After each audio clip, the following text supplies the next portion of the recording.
Good evening, visitors. Welcome to the Australian War Memorial's last post ceremony. My name is Craig Burrell, and joining us today from the Royal Australian Navy is Lieutenant Commander Lee Pritchard. We warmly welcome the members of the Australian Girls Choir, who will lead us in the singing of the national anthem shortly. We welcome the veterans who have served, those that are still serving, and the families that support them. We acknowledge the members of RSL and Services Clubs Association, RSL Victoria, and RSL Queensland, who are watching the broadcast of this ceremony across Australia. During the ceremony, wreaths will be laid at the base of the Pool of Reflection by visitors and students on behalf of the following schools. From Queensland, Robertson State School and Charters Tower Central State School. From New South Wales, St James Primary School, Katara West.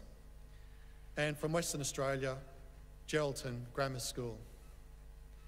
Please stand and join in singing the national anthem.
Children, please sit.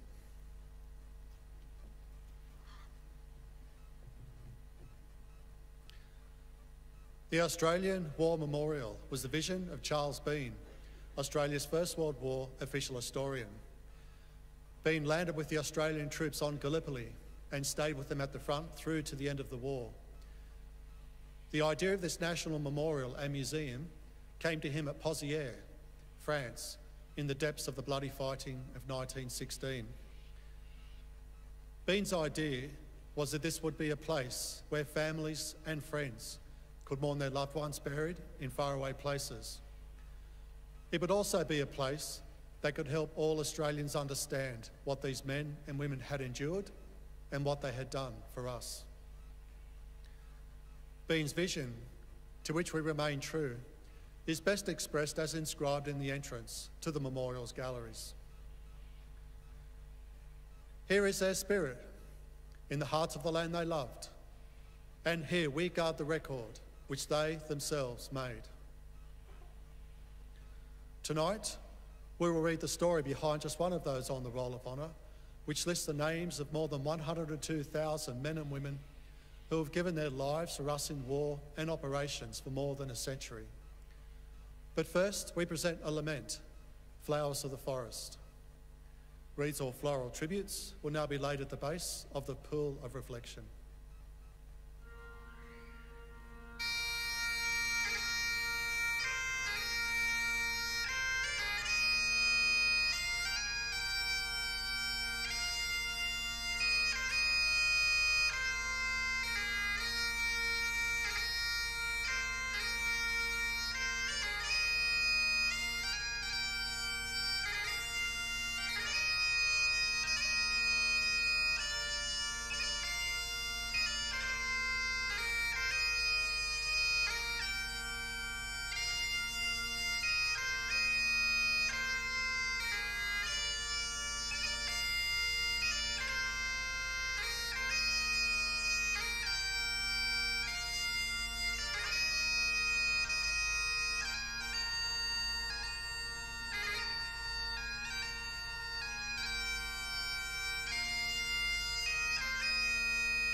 Today, we remember and pay tribute to Sergeant Harold Arthur Phillips.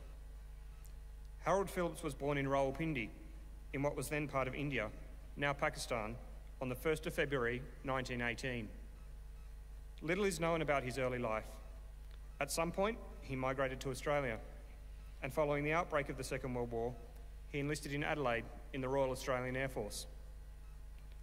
Following his enlistment, he began training as an aircrew and soon embarked for overseas service.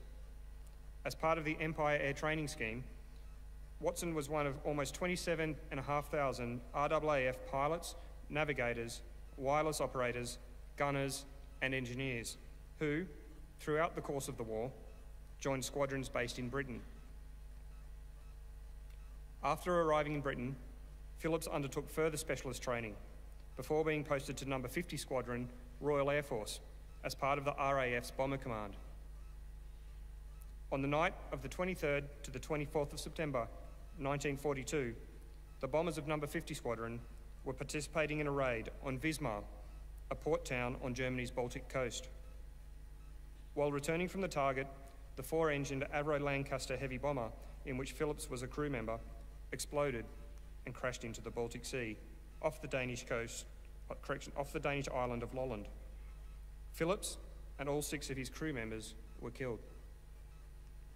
They included fellow Australians Sergeant Charles Francis Watson, Sergeant Rex Gotts, and Sergeant James Carnley.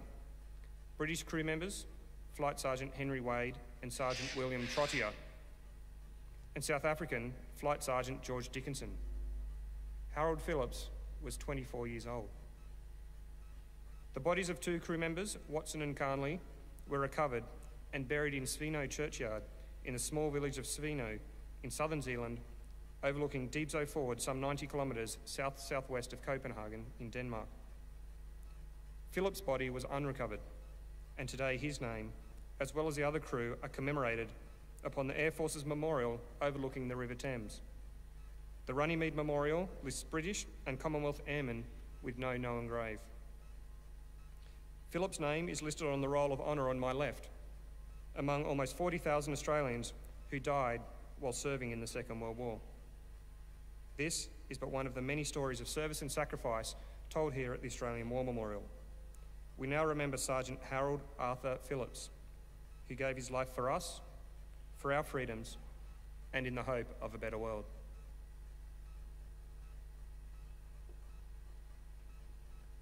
Please stand for the ode and the sounding of the last post.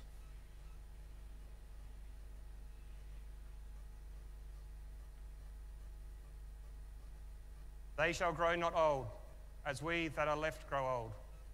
Age shall not weary them, nor the years condemn. At the going down of the sun, and in the morning, we will remember them.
Lest we forget. Lest we forget.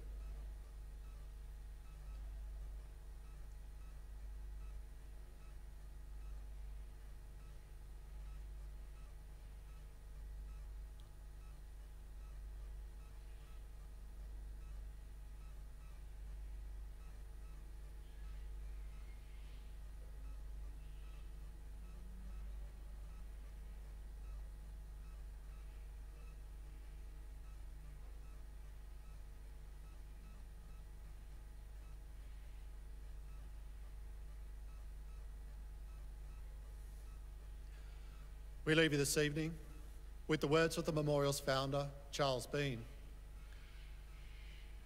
Many a man lying out there at Poziere or in the low scrub at Gallipoli, with his poor, tired senses barely working through the fever of his brain, has thought in his last moments, well, it's over. But in Australia, they will be proud of this. Ladies and gentlemen, that concludes the last post ceremony. Thank you for visiting the Australian War Memorial and good evening.